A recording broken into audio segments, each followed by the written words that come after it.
Creed en sus profetas. Martes, 27 de julio, 2021. Hechos 1. Promesa acerca del Espíritu Santo. En el primer relato escribí, oh Teófilo, acerca de todas las cosas que Jesús comenzó a hacer y enseñar, hasta el día en que fue recibido arriba, después de haber dado mandamiento por el Espíritu Santo a los apóstoles que había escogido. A estos también se presentó vivo, después de haber padecido con muchas pruebas convincentes. Durante 40 días se hacía visible a ellos y les hablaba acerca del reino de Dios. Y estando juntos, les mandó que no se fueran de Jerusalén, sino que esperaran el cumplimiento de la promesa del Padre, de la cual me oyeron hablar. Porque Juan, a la verdad, bautizó en agua, pero ustedes serán bautizados en el Espíritu Santo después de no muchos días. Jesús asciende al cielo.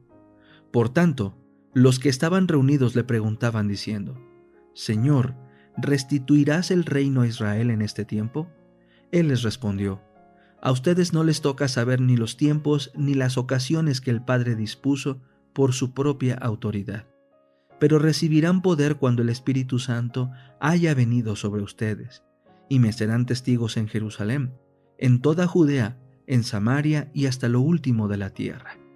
Después de decir esto, y mientras ellos le veían, él fue elevado, y una nube le recibió ocultándole de sus ojos. Y como ellos andaban fijando la vista en el cielo, mientras él se iba, he aquí 2 varones vestidos de blanco se presentaron junto a ellos, y les dijeron: Hombres Galileos, ¿por qué se quedan de pie mirando al cielo? Este Jesús, quien fue tomado de ustedes arriba al cielo, vendrá de la misma manera como le han visto ir al cielo. Entonces volvieron a Jerusalén desde el monte que se llamaba de los Olivos, el cual está cerca de Jerusalén, camino de 1 kilómetro. Y cuando entraron subieron al aposento alto, donde se alojaban Pedro, Juan, Jacobo y Andrés, Felipe y Tomás, Bartolomé y Mateo, Jacobo hijo de Alfeo y Simón el celote, y Judas hijo de Jacobo. Todos estos perseveraban unánimes en oración junto con las mujeres, y con María la madre de Jesús, y con los hermanos de él. Matías es nombrado entre los 12.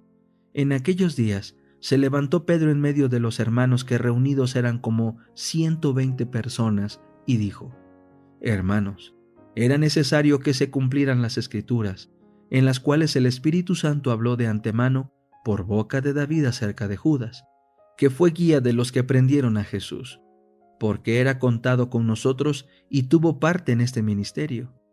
Este pues adquirió un campo con el pago de su iniquidad, y cayendo de cabeza se reventó por en medio, y todas sus entrañas se derramaron, y esto llegó a ser conocido por todos los habitantes de Jerusalén.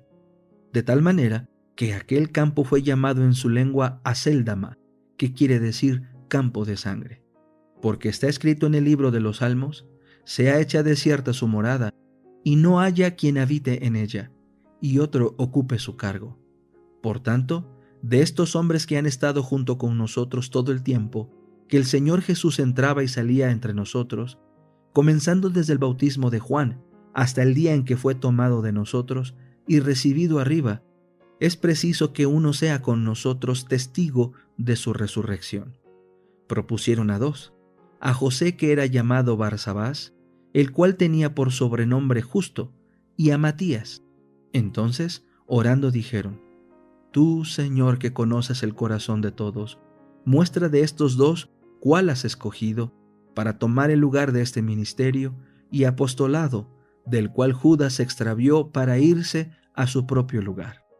Echaron suerte sobre ellos, y la suerte cayó sobre Matías, quien fue contado con los 11 apóstoles. La oración. Capítulo 17.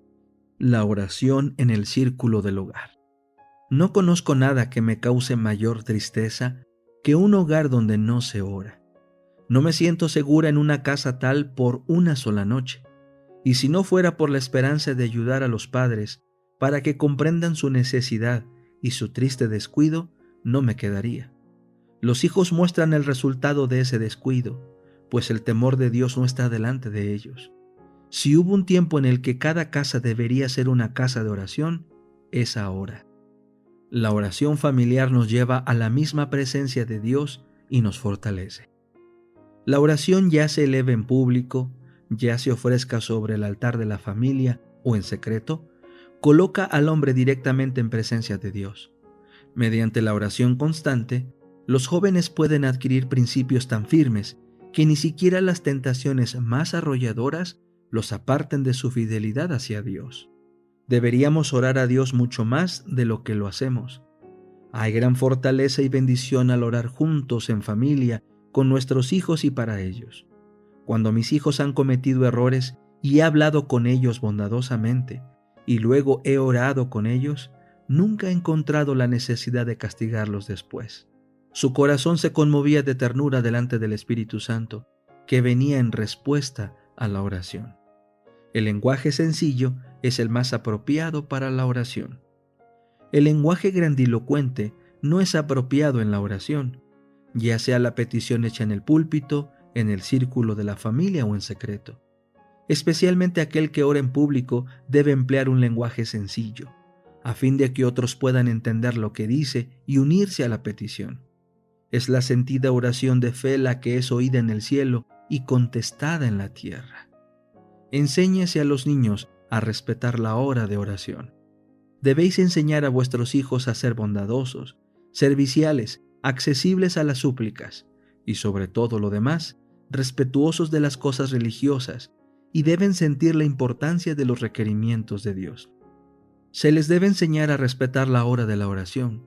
Se debe exigir que se levanten por la mañana para estar presentes en el culto familiar. Es mejor ofrecer en casa las oraciones por nuestra familia. No debemos ir a la casa de Dios a orar por nuestras familias, a menos que nos induzca a ello un profundo sentimiento, mientras el Espíritu de Dios las está convenciendo. Generalmente, el momento apropiado para orar por nuestras familias es el culto de familia. Cuando las personas objeto de nuestras oraciones están lejos, la cámara secreta es el lugar apropiado donde se puede interceder ante Dios en su favor. Cuando estamos en la casa de Dios, debemos pedir por una bendición para ese momento y esperar que Dios oirá y contestará nuestras oraciones. Estas reuniones serán interesantes y llenas de vida.